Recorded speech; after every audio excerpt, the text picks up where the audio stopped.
everyone, welcome to AMC Movie Talk for movie fans. I'm your host, Ashley Mova, and this is the daily show where we give you all of the latest news from the world of movies, plus some insight into what it all means. Joining us as always is AMC Movie News Editor-in-Chief, John Campea. Greetings and salutations, everybody. Welcome to the best damn movie-related show on the internet. I have an announcement to make. We are going to have to start fast-tracking the shooting of AMC Movie Talk because I am pregnant. Whoa! Also, your AMC Movie News editor, Amy Rose Eisenbach. Hey guys, Mazel Tov, John. Really happy to hear that. Also here, writer-director John Schnepp. Yeah, I just bought the rights to the movie adaptation of John Campea's birthing sequence. Danny DeVito is going to be his twin brother. Yes. It's going to be awesome. Cannot wait. Awesome, yeah.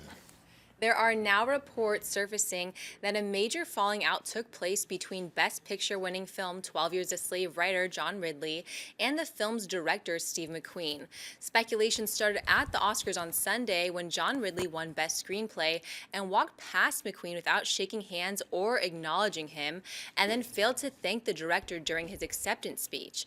A camera then caught McQueen with a stern look on his face, making a mocking applause gesture.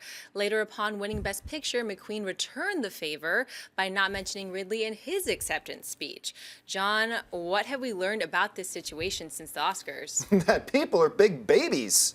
I mean, that show, we talked about it a little bit on yesterday's show in our Oscar Roundup. I watched that video again of Steve McQueen sitting in his chair when Ridley was announced for winning his Oscar. That pouty face he was making, just going, and not even clapping, just. It's like, what are you, 6? I mean, you're a genius. You are a magnificent director, and I was rooting for your film to win, and I'm so glad it did. But these are two grown-ass men.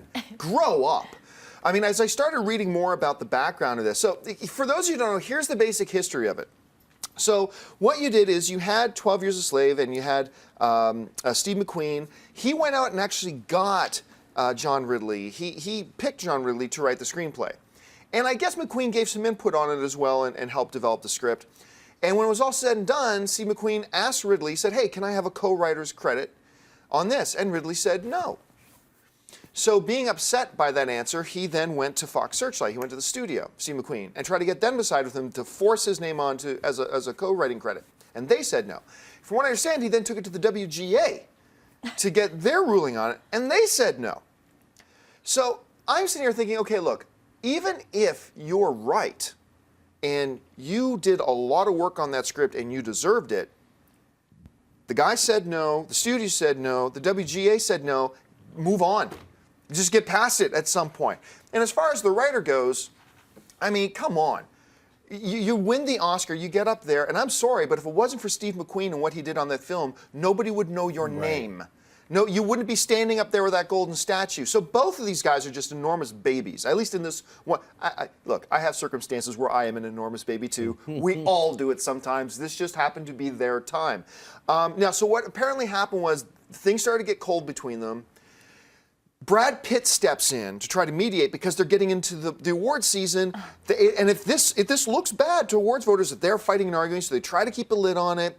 They begrudgingly mention each other in the early awards, but according to the reports, that as they got later into the season, like at the BAFTAs and stuff like that, McQueen said he cannot sit at our table. No. And yeah, and they made him sit at another table and stuff like that. It just got brutal.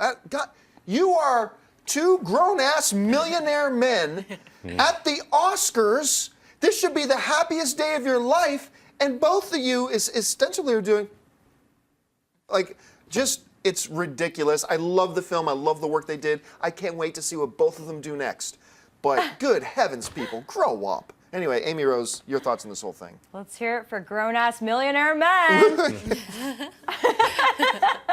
Yeah, they're being complete babies. I mean, all the controversy surrounding Woody Allen, but Cate Blanchett still thanked him in her acceptance speech. So she's obviously a classier broad. I mean, it sounds really childish through the whole experience. I mean, Steve McQueen, he is a brilliant filmmaker. He deserved all the praise he got on this. The script was very well done, but just hug it out and be men about it. Like, I don't care if you're forcing it and really just being professional and just saying, you know, a quick thank you, da-da-da. You don't need to go into detail about it, but I think it sounds really childish all around. And come on, McQueen, don't do the fake. Just don't clap. Give him a nod. Like, that's going to draw more attention Just to it put anyway. on the fake smile. Put on It's the the fake Oscars, for smile. heaven's sake. It's silly. Just clap Right. and smile. I mean, who cares? And hate Show it some afterwards. professionalism, people. Yeah, there's a thing called professionalism. I was going to bring that up, where it's like, you know what? What's like, that? The outside world doesn't have to know all the inside turmoil that happens, and that happens on every production you're in. People get in arguments or whatever, and you learn to like, hey, that's behind the scenes. That's why they call it behind the scenes. And a professional way of talking about people and acting in the real world wasn't on display that night. Because I remember right when he won the award, he walked past Steve McQueen. Yeah. I was like, mentioned it when we were watching the Oscars. I was like, that was weird, because it's weird. And I mean, and their attitudes with each other was Then like, he's hugging David O. Russell Yeah. further down. He totally Yeah. cold-shouldered his own direction. And it takes away from the film. it's Yeah, definitely a bit of a crybaby thing. But all this really shows me is that the wounds are still super fresh. Yeah. They're not scars. They are both bleeding heavily. I don't even know. Did it really go to the WGA? Did it go all that way? The news source that broke this thing was The Wrap, and The Wrap Right. said it actually went all the way to the WGA. And Well, then they it turned is like down. some bitter stuff, because I mean, Jeez. regardless as to like how it got mediated, I'm sure McQueen had a lot of input. I mean, it's based on a real book, and it was already adapted as a movie in I think it was like 1995. Already 12 Years a Slave was a movie. And you both won Oscars. So yeah, this Chill one out. won an Oscar. Yeah. I mean, it's like, this is amazing recognition for an incredible film. Great film. A teamwork, a team of people working together. Although, at this point, it's fell apart. So I guess. And look, the thing is, I like that you brought professional, because like the reality is, not a lot of people know this. I hate John Schnepp. He's just a horrible, horrible human being. And and he thinks the same of me. But you know what? When the cameras come on, we'll smile because we're professional. We're But I'm totally straight professional. lovable, son, so nobody hates me. Yeah, I mean, Well, that's where me and Campia both team up and hate Amy Rose. yeah, but- I mean, the only thing that keeps us together is our mutual Yeah. loathing of Amy Rose Eisenbach. But we get on camera and we make it work. All right, what's next? In a recent interview, Captain America star Chris Evans suggested that after his run as the Avenger is done, he's going to take a hiatus from acting in order to focus more on directing. Evans said the following: "With acting, you're one piece in a very big puzzle. It's like you helped by a gift, but you don't know what the gift is. So you come back and see the movie. Sometimes it's nice, sometimes it's tragic. This process, directing, you're involved in every single decision." Amy Rose, do you think walking away from acting would be a good move for Evans? I don't think he's going to fully walk away from acting. I mean, he's already made his directorial debut with, I believe it was 1:30 Train. Or it's coming up. But Yeah, anyway, and Alice Eve starred, who is wonderful. I love her.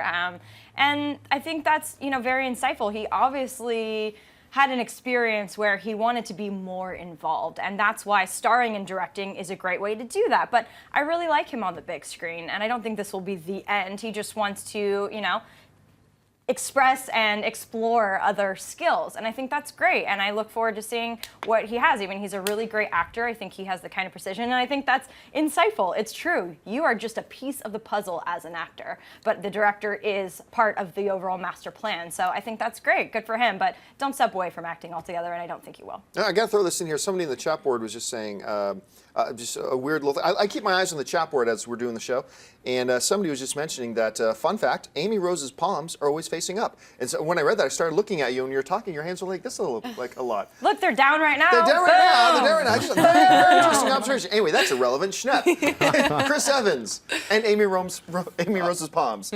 I will quote the amazing Humongous from The Road Warrior. Just walk away and leave the shield. Just walk away. You're not the Human Torch anymore. Just walk away. That's what I would say to Chris Evans. I would not say walk away. I think he's a great actor, and that's where he makes his most money. Unfortunately, if you're going to start directing films, and if they bomb out, you might want to not, hold on to that acting career, because directors don't get paid as much as actors. Actors make a lot of money, and they help. They help produce films as well. I know Chris Evans has been a producer on films, so a producer is just as powerful as a director as well. I think basically what he's saying is he just wants a break from the spotlight of being the star who's a part of the equation. He's like a piece of the puzzle. So he's like, I want to just take a break. He's not saying he's quitting acting. He's just going to take a break for like a couple years and direct a few films. I'm Good all for for him. Yeah. But it is he gives I think the best analogy I've ever heard, because to the casual movie fan there is this belief that, hey, if Brad Pitt's in a movie, like he's working on the movie and he's developing this movie and it's his movie. But the analogy he gives about you're helping somebody buy a birthday gift and you don't even know what the gift is and you just show up at the birthday party like everybody else or opening day of the movie and you see what it is. Yeah. You know, when you hear actors say in interviews and stuff like that, I haven't seen the movie yet, they're not just being coy. A lot of the time, they haven't seen the movie yet. This is really a director's medium. And it's their film, and you're just a piece to play in it. And it is kind of neat to hear an actor like Chris Evans saying, I like this artistic side of it. I want to be more involved in this process, and I want to actually tell stories as opposed to just being the actor in them. And I really like him as an actor. And as long as he is just looking at taking a break, because I very much enjoy seeing this dude on screen. Yeah. As long as he's just taking a break and doesn't get too caught up in directing, then I'm totally fine with it. Sounds good to Well, me. he could become the next Robert Redford, who, Yeah, who yeah, started exactly, directing yeah. and acting in his own movies. Yeah. So I'm sure he'll end up acting in his own movies The to next help the Ben box office. Affleck, if you will. Yeah. All right, folks, listen, we reached that part of the show called Buy or Sell. Here's how this works. In front of her, Ashley's got a few other items in the world of movie news. She's going to run them down. And then Schnepp, Amy Rose, and I are simply going to say whether we buy it or sell it. So, Ashley, what do we got? The news has come out that Avengers star Scarlett Johansson is pregnant and is actually already 4 to 5 months along in her pregnancy. Johansson is currently scheduled to start shooting her scenes for the new Avengers movie on April 5th. Schnepp, buy or sell this notion? Johansson's pregnancy will affect her ability to shoot Avengers 2. I don't think it's going to affect her one iota. I mean, even if she was 8 months pregnant, we have this thing called digital special effects, where they could shoot a body double and replace her head, and she'd be walking around. She'd be doing back cartwheels and flips as a CG character and a stunt woman. I don't think it's going to affect the Avengers shoot one iota. So that's how I feel. Amy Rose? I buy that it will affect it. I buy that it will affect it. By Thumbs the up. way, I sold it. I forgot to say I sell this. I'm just going to do it like Pan's Labyrinth from now on, like this. I think that, you know, obviously that would make things a little more difficult. Yes, it doesn't mean that she won't still have action sequences, CGI, which, you know, is a little unfortunate, but her actual ability to move and do some of the fun things we saw her do the first couple films will be diminished. I don't think it's the end all be all, but I think it will definitely hinder her ability a little bit. Yeah. I think it will affect things a bit. And I have to believe that she let Joss Whedon know. If she is 4 or 5 months along, she probably let Joss Whedon know She's at some starting her point. show, man. But if she is 4 or 5 months along and she doesn't even start shooting for another month, I think Black Widow is going to be carrying a lot a boxes in this movie. I think she's be walking around the helicarrier behind carrying stuff. boxes. Yeah, he's sitting at a desk like this. Or and they'll whatever. make fat jokes, which will be really interesting. Yeah, no, too, I so. don't think. But Piloting the ship. Here's which the is thing. here. This drove me a little bit nuts today as I'm reading a lot of reaction online. It's like, okay, folks, calm down a little bit. Have we not yet reached the enlightened point in our society where we treat a woman becoming pregnant, which should be one of the most magnificent, marvelous, fantastic things in the world, as an inconvenience on the rest of us? And it's like how I was reading, you would not believe some of the crap I was reading today. How a professional lover, she's under contract to a movie, how could she get pregnant? Shut up. How dare you have a life? How dare you? Shut up. Now, the reality is now that does leave us in the film fan universe wondering, okay, well then how will the film react? But that should be the question, not how dare she do one of the most magnificent things in all of creation and have a child. That's how inconsiderate of her.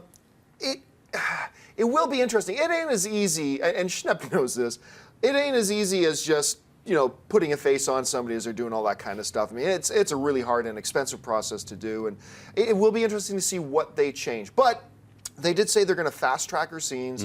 They're going to try to get, you know, stuff she might have been supposed to be shooting in June. She'll probably shoot in the second week of April instead, as fast as they can, do what they can. And I'm sure there will be some scenes where they do, where you're saying, where they'll just pull a Christopher Lee, put the face on the whoever was really doing the lightsaber fights with Chris Dooku. Evans as Captain America. Remember, they put his head on a weird, thin, tiny dude. Yeah, In the very first movie, it looked fantastic. Yeah. I was like, I can't see the seams. I was blown away.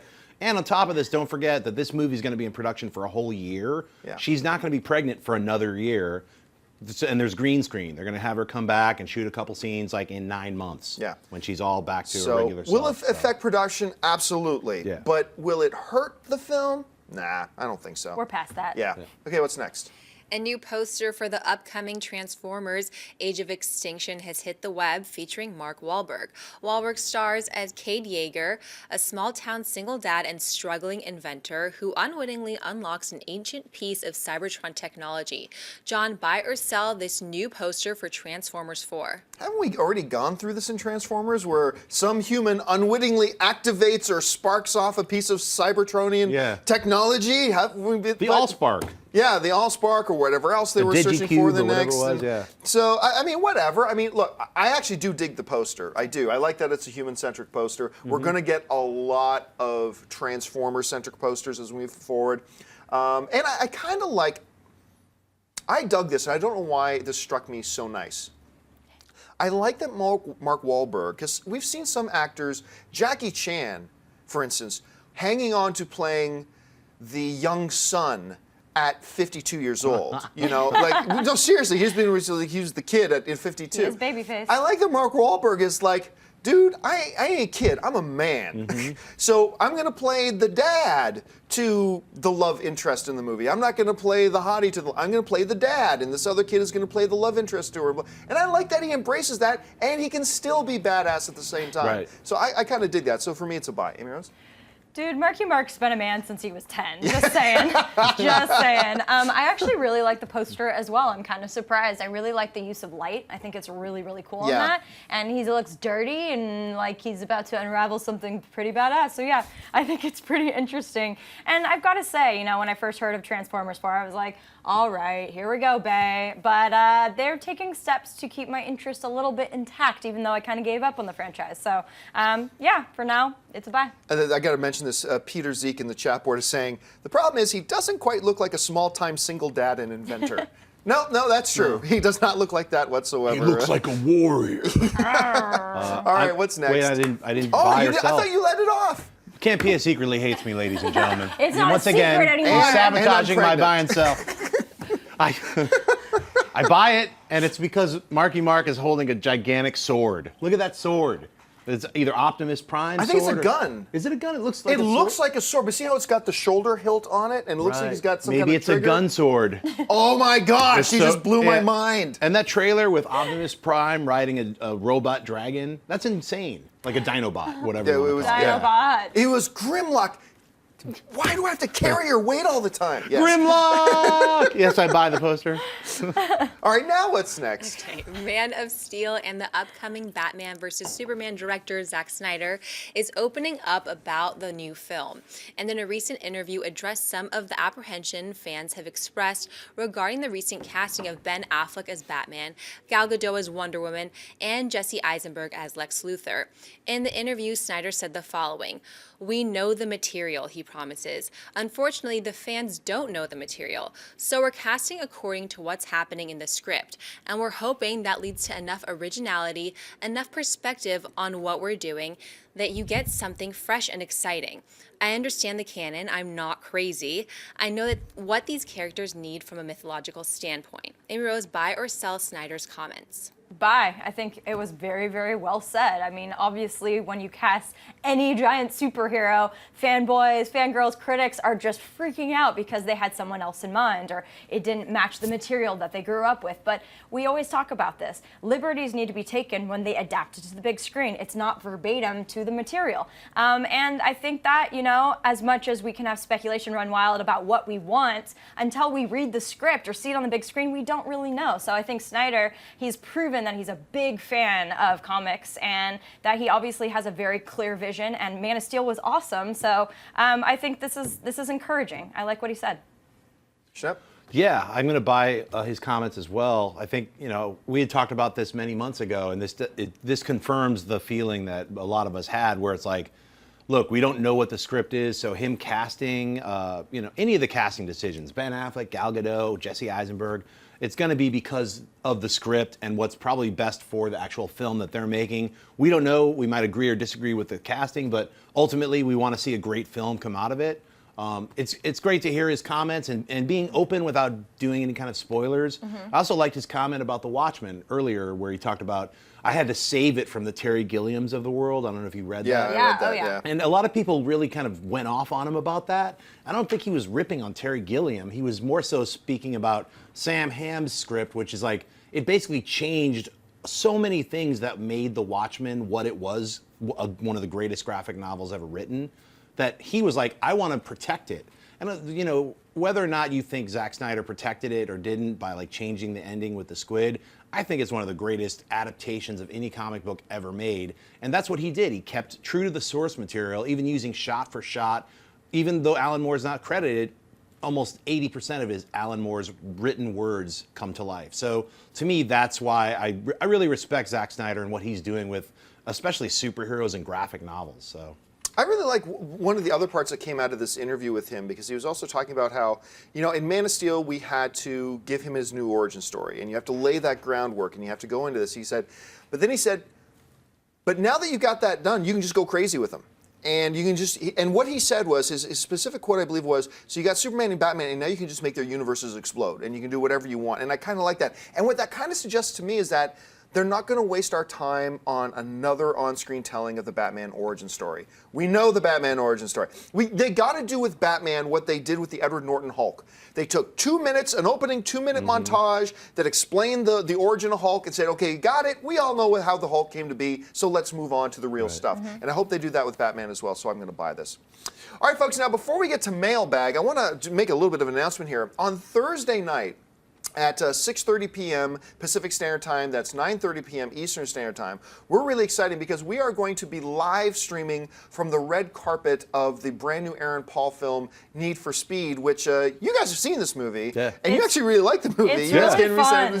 so we're going to be live broadcasting for that, so make sure you join us on our YouTube channel, youtube.com/AMC Theaters. For that live broadcast, we're going to be taking your Twitter questions as well to ask Aaron Paul and Dominic Cooper and Imogen Poots and whoever else is there on the carpet with us. It's going to be a really fun night, and we have some other things to announce too. But I'm going to save that. Something pretty fantastic. But I'll save that for later. So listen, folks, if you're watching us live, we do this show live Monday through Friday at 11 a.m. Pacific Standard Time. And if you're one of the people watching us live, you can tweet to us right now live at AMC Movie News. And at the end of the show, we're going to leave a few minutes to take some of your live questions. But for now, we're going to go to the mailbag. Listen, if you've got a topic or a question you'd like us to address on the show, you can email us anytime at amcmovietalk@gmail.com. Ashley's got a couple of questions pulled out of the mailbag. So, Ashley, what do we got? Michael Barney writes, hey guys, love the show. I watched The Adventures of Tintin and it got my wheels spinning. Do you think a CGI film in that of Indiana Jones would work? Of course, with Ford voicing the lead. This way you can do as many as you like at any age they want Jones to be. Do you think this is something Spielberg would consider? No, I don't think it's something Spielberg would consider. And I'm not... I don't know if the magic of Indiana Jones translates to animation. I mean, it's an interesting concept, though, because one of my big problems about new Indiana Jones films is that, to me, Indiana Jones fights Nazis. And Indiana Jones, the real spirit of the Indiana Jones stories take place in the Nazi era, not in the early 1970s, mid-1970s. And that's just the way it is to me. It's different for everybody, and that's totally cool. It's just the way it is for me. Here we go, spreading the John loves Nazis rumor. The John loves Nazis. Here we go. John Campy of AMC Movie Talk Love said, Nazis. love the Nazis. And so I kind of, it makes me lose a little bit of interest in the concept of Harrison Ford doing more Indiana Jones movies now. And that's one of the many reasons I didn't really like Kingdom of the Crystal Skull. It's like, you had one of the greatest actresses ever to walk the face of the planet, Cate Blanchett, playing the Russian spy and everything, but it just wasn't the same. He's got to fight Nazis, for heaven's sakes. And with animation, you can put him back there, and you can get the voice of Harrison Ford and all that kind of stuff, but I don't know it's something he'd be interested in either. Interesting concept, but I don't think it would work personally. I could be wrong. What do you guys think? You know what? I wouldn't mind them trying it. I mean, they tried a lot of different things so far with the Indiana Jones franchise. Remember they had the TV series? The Young Indiana Jones. That worked out well. And the trilogy, the Raiders of the Lost Ark trilogy, I don't count the Crystal Skull thing as part of it. That's like a weird aberrant version, something that isn't part of the trilogy. But the trilogy went backwards in time. It started with the Ark and then went back and back. So it's sort of like the fourth one was weird that it jumped forward in time. Obviously, they had to because Harrison Ford's older. So with the animated series, I think they could actually have a lot of fun. And I actually would like to see that. I would like to see Harrison Ford, do 2 more like they're talking about doing. I would really like to see that. And maybe they can correct some of the mistakes that they made in the Crystal Skull movie. But why not? Why not make an animated series and do all these amazing adventures like what you're talking about? CG's come such a long way. I think I'd love to see it. Yeah, I also kind of feel like a lot of the magic would not translate.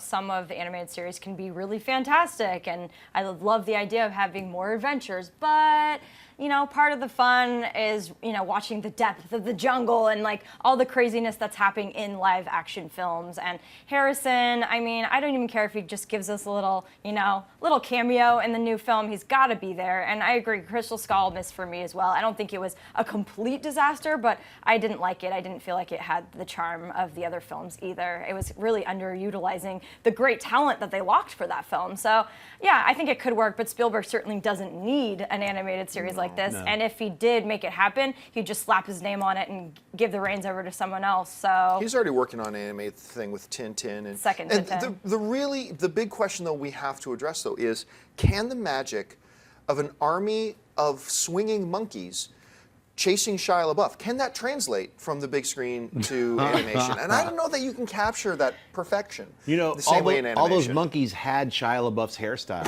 I remember that's when I was like, I almost walked out of the movie theater because I remember that monkey has his the greaser hairstyle. All the monkeys have swoopy 50s hair. What is going on? I remember my mind exploded. I should point this out. New Age Tarzan. I do love this graphic that Ray pulled. I love that. That's a great graphic up there. I like that a lot. I would go with 3D. Actually, we didn't talk about what kind of animation. I personally would prefer a CG animated. Yeah, and especially with what's going on. I just watched that Dark Knight, Arkham Knight Batman trailer for a game, and it looks like I'm watching a movie. If they could achieve that kind of realism. So like Fabio, monkeys in your face. Well, just without the horrible, bad CG decisions. I want good CGs. All right, let's move on. This was the next question. Lucas Z writes, should the Oscars consider moving earlier in the year? After watching all of the previous award shows, BAFTA, Golden Globes, SAG, etc., there really aren't any surprises or excitement anymore. Aww. Okay. I will agree and disagree with you. I will agree that I would love to see the Oscars move earlier in the year because I'm sorry, it's March. It's March. And we're doing the 2013 Movie Awards in March? It's too late. Move this thing back to early February, maybe late January even. It's ridiculous. But I don't believe that all the previous award seasons take away the surprise. Look, we knew, at least I did, and I think most of you did as well. We knew what was probably going to win Best Picture. We knew who the top 2 or 3 contenders for Best Actor were going to be. We knew who the top 2 or 3. We knew all that before the Golden Globes, before the Broadcast Film Critics Society Awards, before the BAFTAs. We knew all that, and a lot of those shows end up with different results too. And let's not forget last year with Ben Affleck, who swept up every directing award on the planet, including the Directors Guild gave him Best Director of the Year, and then the Oscars didn't even nominate him. So I think you still, and look, I was surprised when McConaughey won last. I think there are still surprises, but once again, surprises should never take precedence over common sense. And I think most of the common sense winners won, and it would have been the same winners before earlier. But I totally agree. They got to move this show earlier. What do you guys think? Yeah, I agree that, it is funny. You nailed it, to honor the 2013 films that late already. March! Yeah, and, I don't think, the Oscars are a very special award show. It's different than all the other ones you named. It has the kind of magic and nostalgia that the other ones don't have.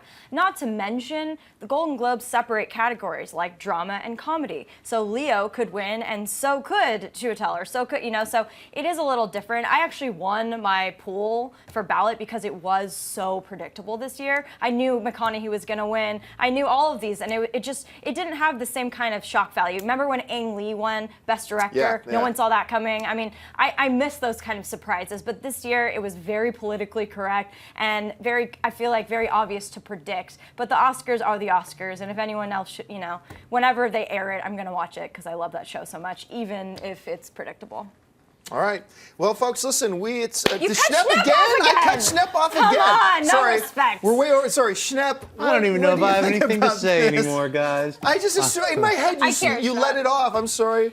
You're showing your Guys, users your hatred. Wow. The Oscars. What can I say about it? That's all I gotta say.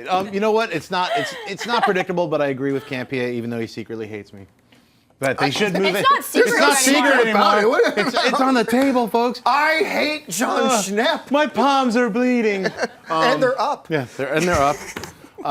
Yeah, it's not super predictable, but yeah, I mean, we all kind of knew what was This going to year happen. was predictable. Yeah, so I mean, moving it up, I don't know if that would avoid the predictability. I can't even speak. Predictability of it. Right. But I don't know. I mean, yeah, if it could happen in January, it'd feel a little more like what we're talking about. Yeah, Yeah, like the the Oscars of actual year. 2013 you'd figure it out. So. Yeah. All right, let's go to the live tour stream. We've only got a few minutes left, so let's run through some of these rapid fire style. Once again, you can tweet us just about any time, just at AMC Movie News. Ashley's going to pick out the questions, so Ashley, shoot some over to us here. Lewis O writes, question, what do you guys think is the most overrated movie of all time? Well, I mean, look, These questions are the term remember, I'm just going to say this really quick. Remember, the term overrated does not necessarily mean bad. I could think something is a very good film, but everybody else might think it's one of the best films of all time, and to me, that's overrated, but it doesn't mean I'm saying it's a bad film, right? So overrated is a very delicate term to me, and everybody tells me I'm wrong, which means I'm probably wrong, but just to me, That was big of you to say, John. Blade Runner. Blade Runner to me is the What? most overrated film.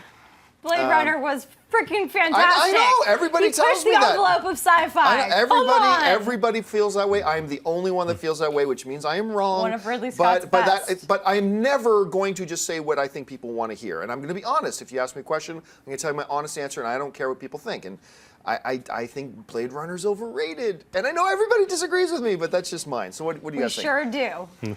What do you think is overrated? Well, Blade Runner is one of my favorite science fiction Yes, films of all time. and you are so correct. to me, that's not like just off the top of my head, because that's how these questions are. Kingdom of the Crystal Skull, the Indiana Jones. I think it's overrated.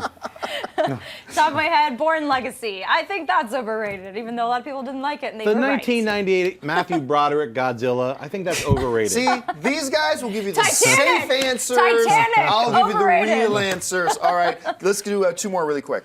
Sebastian Villegas writes, do you think there will ever be a new Tales from the Crypt movie?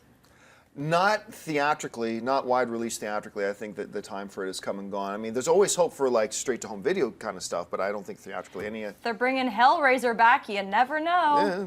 I would love to see a Tales Me from the too. Crypt. I would love to see Yeah, another that'd be more interesting. anthology film styles. Like, those are my favorite kinds of horror films, Me when you have like too. 5 or 6 little films in there.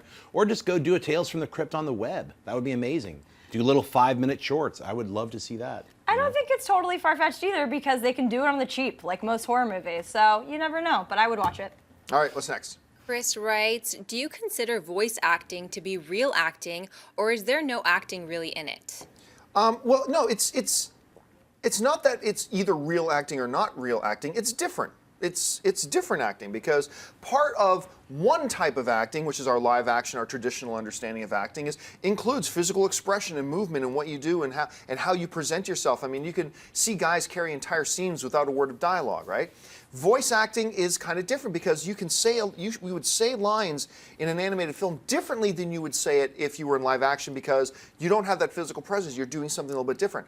I wouldn't say voice acting is real acting, and I wouldn't say it's not real acting. It's a different kind of acting, and that sounds like a cop-out answer, but it's really, really true. They're apples and oranges. They're two very different things. How do you guys see I it? think it's real acting. I think to really evoke emotion and to show it on the big screen, you're acting. I mean, I actually think it's very, very difficult to translate. You're in a sound booth, like watching these characters come alive, and you're trying to give them a life. So I think it's real acting. Scarlett Johansson in Her was phenomenal. The emotion she brought to her voice to really connect with Joaquin Phoenix in that was acting. I mean, all these animated films, that's acting. It's a different kind, of course, but I think it's really challenging to really bring these animated characters to life when you don't have other things to rely on, like your physical qualities and the energy of working with someone else in a room and props and everything else. So I definitely think it deserves attention, and it should have its own category at the awards. All right, well, that's all the time we have to. I'm kidding. Schnepp, Ladies and Schnepp, gentlemen, what do you think? Having directed different actors in the voice booth, I would say it is completely different. In fact, a lot of actors who are used to acting and reacting with other actors on set, I found that once they come into the voice booth and are just by themselves in a little booth, that you have to actually kind of coax a performance and let them visualize what it is they're seeing. And like, I remember Djimon Hounsou played Black Panther, and he was like, it took him for a little bit to get into the fact that he's riding on a flying bike while yelling at this one character. I mean, they have to, they're used to like. Yeah, the other thing is like you have actors now working against green screen, so that's become a norm, especially in big action films.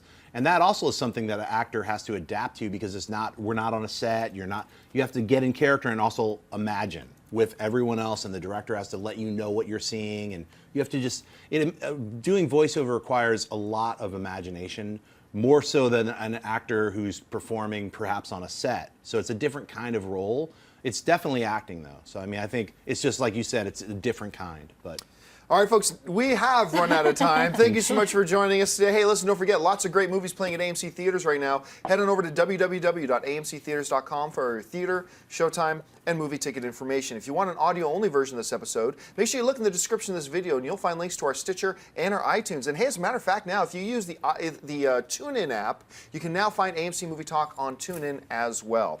And don't forget, if you haven't done so already, click the subscribe button and click the thumbs up button. Become a subscriber to our AMC Movie News YouTube channel, keeping you up to date on everything going on in the world of movie news, including our Monday through Friday AMC Movie Talk show, AMC Mailbag, coming soon. Lots of stuff going on over here at AMC Movie News.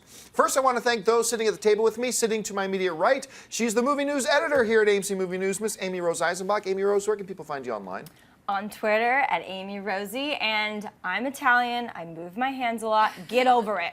Yeah, I am also very Italian. We talk with our hands. Sitting next to her, writer-director Mr. John Schnepp. Schnepp, where can people find you online? you can find me at Twitter and at Instagram at John Schnepp.